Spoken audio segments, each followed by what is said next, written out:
I was sitting at my stepdaughter's wedding, the wedding I paid for, 90% of it out of my own pocket, and she grabbed the microphone, smiled at all 80 guests, and said, "This is my stepfather, just a freeloading old man." People laughed. My wife sat right there and said nothing. That night, I didn't yell. I didn't make a scene. I did something quiet, something they will never forget for the rest of their lives. My stepdaughter's wedding dinner, she raised her glass, smiled like she meant it, and said, "This is my stepfather, just a freeloading old man." People laughed. I didn't. I remember the sound more than anything. Not loud laughter, not cruel exactly, just scattered. A few chuckles, a fork clinking against a plate, someone clearing their throat like they didn't quite know where to look.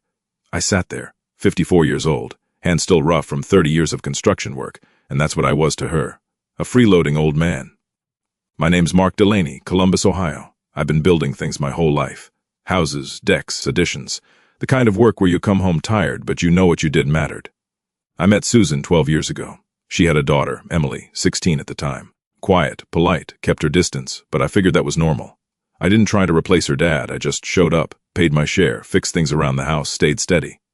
Over time, I thought we found some kind of rhythm. Maybe I was wrong.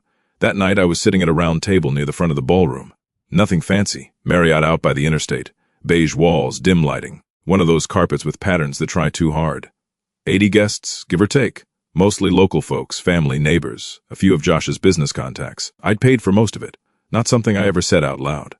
Didn't feel like the kind of thing you throw around, but the venue deposit, the catering advance, the bar package that came out of my accounts.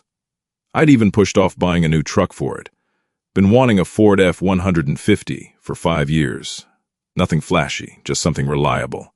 Every time I got close, something came up. This wedding was the latest something, and honestly, I didn't mind.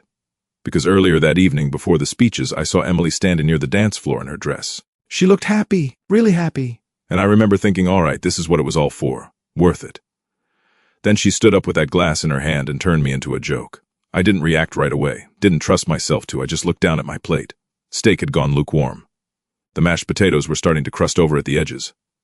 Across from me, Susan kept her eyes on her napkin. Didn't say a word. That part stuck harder than Emily's comment. I picked up my glass, took a slow sip. My fingers were tight around it, tight enough my knuckles went pale. I noticed that, didn't loosen my grip. Emily kept going with her speech like nothing happened. Thanking her mom, thanking Josh's parents, laughing, smiling. The room eased back into normal, like I hadn't just been erased. Then I felt someone looking at me. I turned my head slightly. The groom's father, Richard Harlan, was watching me from the next table over. Late 60s maybe. Gray hair, clean cut, the kind of man who doesn't fidget. He didn't look shocked, didn't look amused either, just focused. After a second, he stood up and walked over slow and steady. Stopped beside my chair, leaned in just enough so no one else would hear. "Sir," he said quietly, "should I tell them?" I looked at him, really looked this time. His eyes didn't wander. No hesitation in his voice. I didn't answer. Because in that moment, something shifted inside me. Not anger, not exactly. Clarity. For the first time in 12 years, I had the feeling someone in that room saw me for who I actually was. Not what Emily said. Not what Susan let slide, something else. I set my glass down carefully. The ice inside it made a soft, dull sound as it settled. I think I said, "Just as quiet, I'll handle it." He gave a small nod. No smile, no extra words. Just turned and walked back to his table like nothing happened. I sat there a few more seconds listening. Silverware, low conversation, the DJ shuffling papers near his booth. Everything looked normal, but it wasn't, not anymore. I pushed my chair back slowly and stood up. My legs felt steady. That surprised me. I expected a little shake. Didn't happen. As I walked toward the hallway leading out of the ballroom, I passed a couple of guests who gave me those polite, tight-lipped smiles.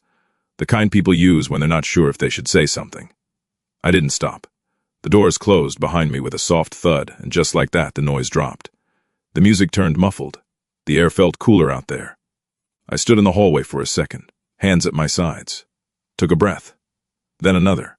I wasn't thinking about yelling or making a scene. That's not me. But I wasn't going to sit back down and pretend that didn't happen either. Not this time. The hallway smelled faintly like cleaning solution and coffee, Clear's throat, that had been sitting too long.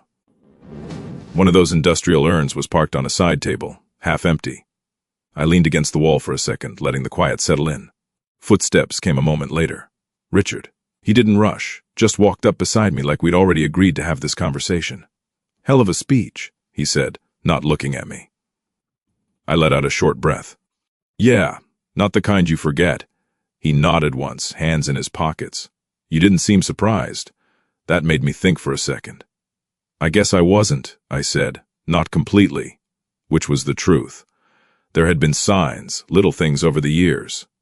The way Emily would introduce me, this is Mark, never my stepdad.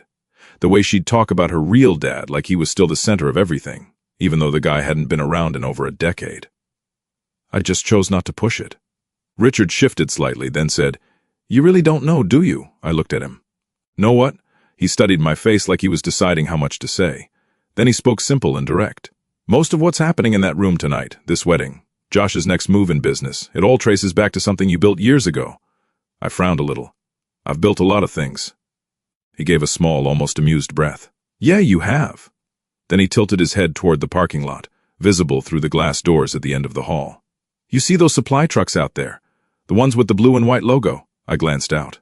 A couple of flatbeds were parked near the far end. I recognized the logo immediately. Midwest Structural Supply, I said. He nodded. That's right. I used to do subcontract work with them years back. More than that, he said. You put money into them when they were still small before they expanded. That part was true. I hadn't thought about it in a long time. Back when I was doing better, I'd put a chunk of savings into a local supplier a friend recommended. Didn't feel like a big deal at the time, just something steady. They grew, Richard continued. Merged with a bigger distribution group about 6 years ago. Quiet deal, but the people who got in early, he glanced at me. They did just fine. I felt something shift in my chest. Not excitement, just realization. I get quarterly statements, I said slowly. I don't follow all the details. Most people don't, he said. But here's the part that matters. Josh's company, the one he's been talking about starting up. Yeah. It depends on that supply chain, materials, credit lines, preferred pricing. Without that network, he gave a small shrug. It doesn't get off the ground the same way. I stared at him for a second. You're saying I'm saying, he cut in gently. Whether they realize it or not, a piece of their future sits on top of something you helped build. The hallway felt quieter than before, like the sound had been pulled out of it. I ran a hand over my jaw. They don't know that. No, he said. They don't. We stood there for a moment. No rush, no pressure in his voice. Then he added, almost as an afterthought, there's something else. I didn't like the way he said that. What? He looked down briefly, then back at me. When the families exchanged final guest lists and printed materials, your name was removed from the parents section. I blinked. Removed? He nodded. Emily requested it, said it would be cleaner that way. Just her and her biological parents listed. There wasn't any emotion in his tone. That made it land harder. For a second, I didn't say anything. I just pictured the program, the one sitting on every table inside. I hadn't looked at it closely. Didn't think I needed to. Turns out I wasn't even on it. I let out a slow breath through my nose. I see. He watched me carefully, probably expecting some kind of reaction. Anger, maybe. But I wasn't shaking anymore. That was the strange part. I felt steady. Not numb. Not calm in a peaceful way, just clear. Like a lens had finally snapped into focus. I spent 12 years in that house, I said quietly. Paid the bills when things got tight, made sure she got through school, helped put this whole thing together tonight. Richard didn't interrupt. And somehow, I added, I ended up as a footnote. Actually, less than that. He nodded once. Looks that way. I looked back toward the ballroom doors. Could still hear the faint rhythm of music through them now. Laughter again, like everything had reset. They think I don't matter, I said.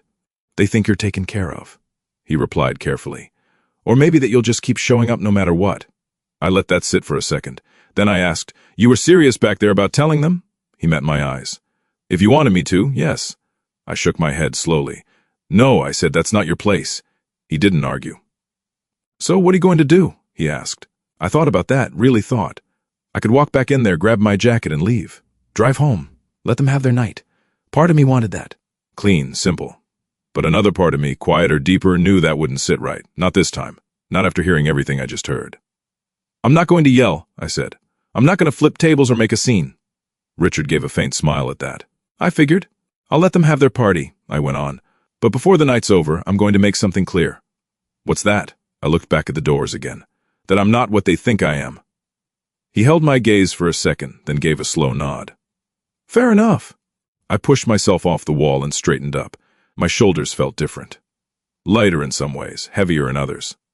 Whatever you decide, Richard said, just know you've got more leverage than you think. I gave a small nod. I'm starting to see that. As I reached for the ballroom doors, I paused for just a second, not to hesitate, just to lock it in. I wasn't going back in there as the man they laughed at. I opened the door and stepped inside. And this time, I was paying attention. The music hit me first when I stepped back into the ballroom, louder now. A country song I didn't recognize. People had drifted back into their conversations like nothing had happened. That's how these things go. Something uncomfortable happens and folks just move on. I stood there for a second, taking it all in, plates half finished, glasses sweating on the white tablecloths, a couple laughing near the bar, Emily across the room leaning into Josh, smiling like the night was still perfect, like I hadn't just been reduced to a punchline. I walked over to the edge of the room where the venue manager was standing, checking something on a tablet. Mid-30s guy, name tag said Kevin. Hey, I said. He looked up. Evening, sir. Everything going all right? Yeah, I said. Just snorts. Wanted to confirm something real quick. The account for tonight, who's the primary on it? He glanced down at his screen, tapped a couple times. That would be you, Mr. Delaney, he said. All major charges authorized under your card. Anything left outstanding? A portion of the final catering and bar tab, he said. Usually settled at the end of the night. I nodded slowly. And those are set to auto-close on my authorization. Yes, sir. I let that sit for a second. Go ahead and remove the automatic authorization, I said. Switch it to manual approval. He hesitated just a fraction. Not enough to question it outright, but enough to notice. Of course, he said. I can do that. Appreciate it. He tapped a few things on the screen. Done, he said. Will require direct confirmation before closing anything out. Good, I said. I gave him a small nod and stepped away. No one noticed. That was the thing. You can change the whole direction of a night. And if you do it quietly enough, nobody sees it coming. I moved over to the bar, ordered a bourbon. Neat. The bartender slid it across. I picked it up, took a sip. Let it sit on my tongue a second before swallowing. Still steady. That surprised me. Mark. I turned. Susan. She'd been watching me. I could tell. Her face had that tight look she got when something was bothering her, but she didn't want to say it out loud. Can we talk? She said. I nodded. Sure. We stepped off toward the side hallway near the restrooms. Quieter there. Not private, but close enough. She crossed her arms. What are you doing? Having a drink, I said. That's not what I mean. I looked at her for a second. Really looked. I talked to the manager, I said. Just checking on the billing. Her expression shifted. Slight panic under the surface. Mark, please don't do anything tonight, she said, lowering her voice. It's her wedding. I let that hang. Yeah, I said. I'm aware. She didn't mean what she said, Susan added quickly. It was a joke. People were laughing. I gave a small dry breath. Yeah, I said. I noticed. She stepped closer. Please, just let it go. We can talk to her later. Tonight is not the time. I watched her face as she spoke. The way she avoided my eyes just slightly. The way her voice softened when she was trying to smooth something over. And it hit me. Clear as throat, not all at once, just settled in. You knew, I said. She blinked. Knew what? How she sees me, I said. You knew. That's not fair. It is, I cut in calm. You knew she didn't respect me. You knew she talked like that, and you let it slide. She shook her head. Mark, she's young. She's 28, I said. That's not young, that's a choice. Susan's jaw tightened. She was joking, she insisted. You're taking it too seriously. I looked at her for a long second. That sentence right there, that was the one. You're taking it too seriously. Something in me just clicked. Not loud, not dramatic, just final. I've been taking things lightly for 12 years, I said. Figured that was the way to keep the peace. She opened her mouth, but I kept going. I paid the mortgage when you lost your job. Covered Emily's tuition when things got tight. Put money into this wedding so she could have the day she wanted. I never asked you to. No, I said. You didn't, that's the point. We stood there in that hallway, fluorescent lights buzzing faintly overhead. She didn't even put my name on the program, I said. Susan froze, just for a second. That was enough. Who told you that? She asked quietly. It doesn't matter, I said. Is it true? She didn't answer. Didn't need to. I nodded once. All right, Mark. She reached for my arm. I stepped back just enough to break the contact. I'm not going to yell, I said. I'm not going to embarrass anyone. Good, she said quickly. Thank you. I shook my head slightly. That's not what I said. She looked at me confused now. I'm just not going to pretend anymore, I said. What does that mean? I glanced past her back toward the ballroom. Emily was still out there, laughing, leaning into Josh, like everything was exactly how she wanted it. Maybe it was. Means things are going to be a little more accurate, I said. Susan's expression shifted again. She didn't like that answer. Mark, please, she said. Don't ruin this for her. I met her eyes. I didn't ruin anything, I said. I just stopped fixing it. I turned and walked back toward the ballroom before she could say anything else. As I stepped inside, an older guy I recognized from the neighborhood waved me over. Harold. Retired electrician. Hey, Mark, he said, giving my shoulder a light pat. Kids, huh? They say dumb things. They come around. I gave him a polite smile. Yeah, I said. They do. Tonight they will. I took another sip of my drink and looked toward the DJ booth. He was flipping through a list, microphone resting on the stand. Couple more songs, maybe, then the toasts. Across the room, Richard caught my eye for just a second. Didn't nod, didn't signal, didn't need to. I set my glass down on the nearest table and waited. The DJ tapped the microphone twice. A soft thump echoed through the speakers. All right, folks, he said, voice a little too cheerful for the room. We're going to open it up for a few more toasts before we get the dancing started again. A couple people clapped. Light, polite. I stood up. Didn't rush it, just pushed my chair back, straightened my jacket, and walked toward the front like I belonged there. No one stopped me. That's the thing about confidence at this age. If you move like you're supposed to be somewhere, people assume you are. The DJ glanced at me, then stepped aside, handing over the mic without a question. Go ahead, sir. I took it, felt the weight of it in my hand. Not heavy, just real. I turned to face the room. 80 people, give or take, some mid-conversation, some already watching. Emily at the head table, still smiling, but it faded a little when she saw me standing there. Good. I cleared my throat once. Evening, everyone, I said. My voice came out steady. No shake, no strain. I'm Mark, Emily's stepfather. A few heads turned. A few people shifted in their seats. I gave a small nod. I just wanted to say thank you for being here tonight. It means a lot to see this many people come out to support these two. I gestured lightly toward Emily and Josh. They've got a big life ahead of them. And I do mean that. I paused. Long enough for the room to settle. Conversations died down. Forks lowered. Glasses stopped halfway to mouths. Then I said it. Emily called me a freeloading old man earlier tonight. You could feel it. The air changed. Not loud, not dramatic, just tight. Someone near the back shifted in their chair. A woman at one of the side tables looked down at her lap. I nodded slightly, like I was just acknowledging a fact. And you know what I said? She's right to have her opinion. Emily's face went still. Josh glanced at her, then back at me. So, I figured, I continued, calm as ever, I should probably explain a little about that man. I adjusted my grip on the mic, not because I needed to, but because it gave me a second to breathe. I spent the last 12 years in that family, I said. Working, paying bills, doing what needed to be done. I didn't raise my voice, didn't rush. Helped cover the mortgage when things got tight. Made sure Emily got through school without debt hanging over her. And when it came time for this wedding, I looked around the room. I stepped in there too. A few people nodded slowly. You could see it in their faces, they were starting to connect things. I didn't list numbers. Didn't need to. Then I took a small step forward. Here's the part that matters, I said, and I let that sentence sit for just a second. Most of what you're enjoying tonight, the food, the room, the drinks. I glanced toward the bar. That wasn't a clear throat gift. Silence. Deep now. The kind where you can hear someone shifting their weight across the floor. It's still mine, I said. I stopped. Let it land.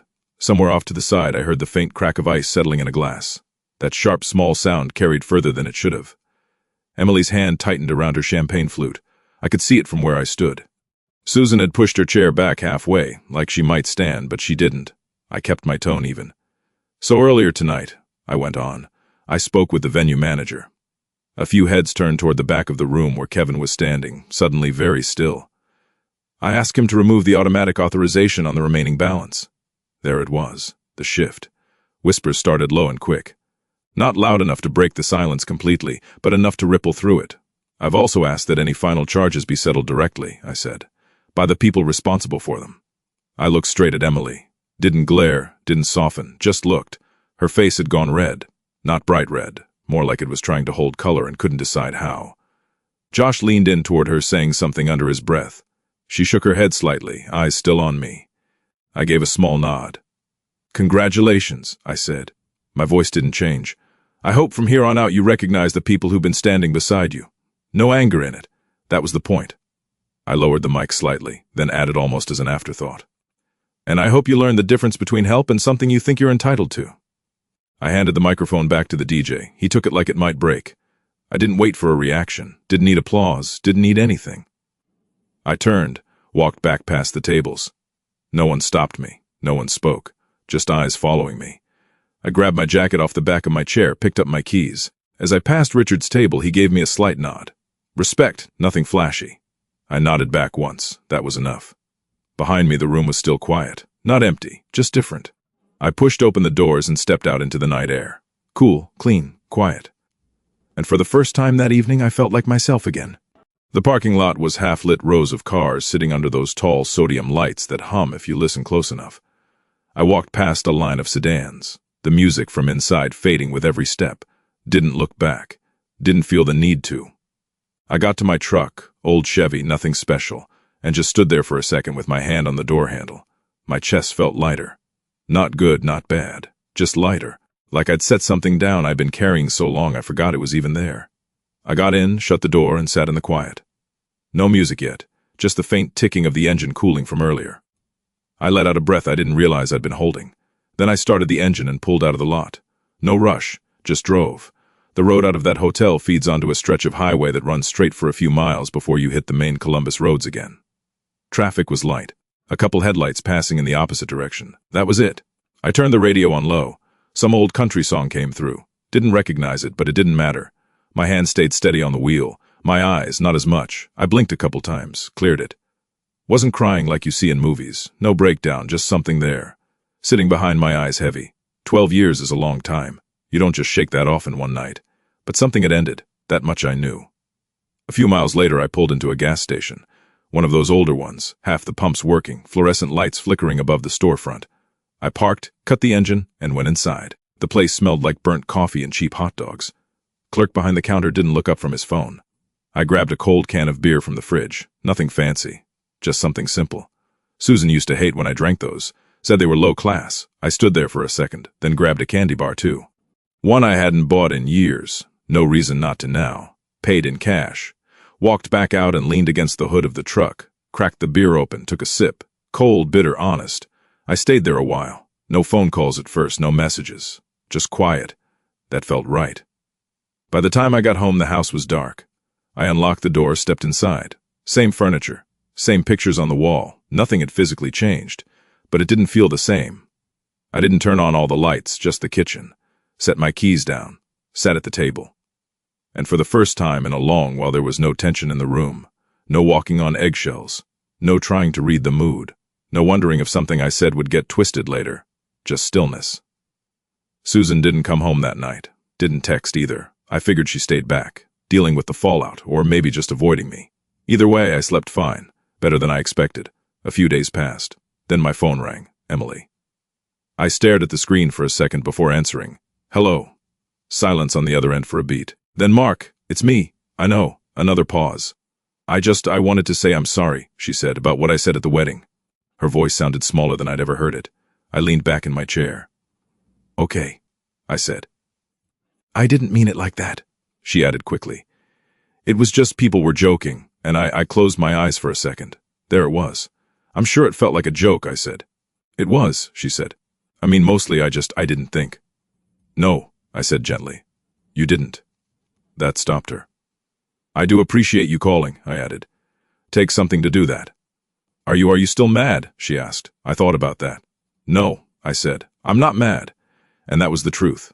What I am, I continued, is done pretending things are something they're not. She didn't respond right away. I didn't know you felt that way, she said finally. I gave a small breath. That's part of the problem, I said. Another pause.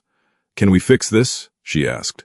I looked around the kitchen. Same place I'd sat for years thinking I was part of something solid.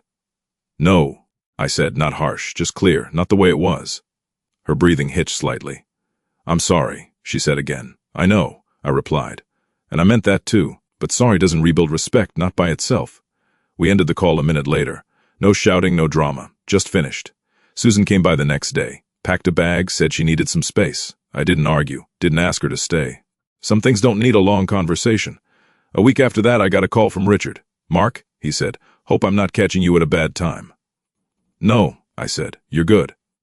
"I meant what I said the other night," he went on, "about you having leverage." I leaned back in my chair. "Yeah.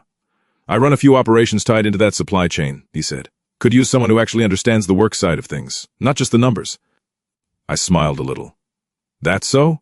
"That's so," he confirmed. "And I respect how you handled yourself. Most people would have made a mess of it." I thought about that. "I didn't feel like making a mess," I said. "Just wanted things clear." "Well," he said, "they are now." We talked a bit longer, nothing locked in, just possibilities. After I hung up, I sat there for a minute. Quiet again, but different this time. Not empty. Open. I didn't raise my voice that night. Didn't need to. I didn't flip tables or storm out in anger. I just stopped carrying something that wasn't mine to carry anymore. And that was enough. I didn't get revenge. I just stopped being invisible. Turns out that was the part they couldn't handle. At this age, your back might ache a little more than it used to. But your dignity, that's one thing you don't let bend. If you've ever been in a place where you felt overlooked, like everything you did just blended into the background, you probably understand this better than most. And if you're still carrying that weight, maybe it's time to set it down. Thanks for listening.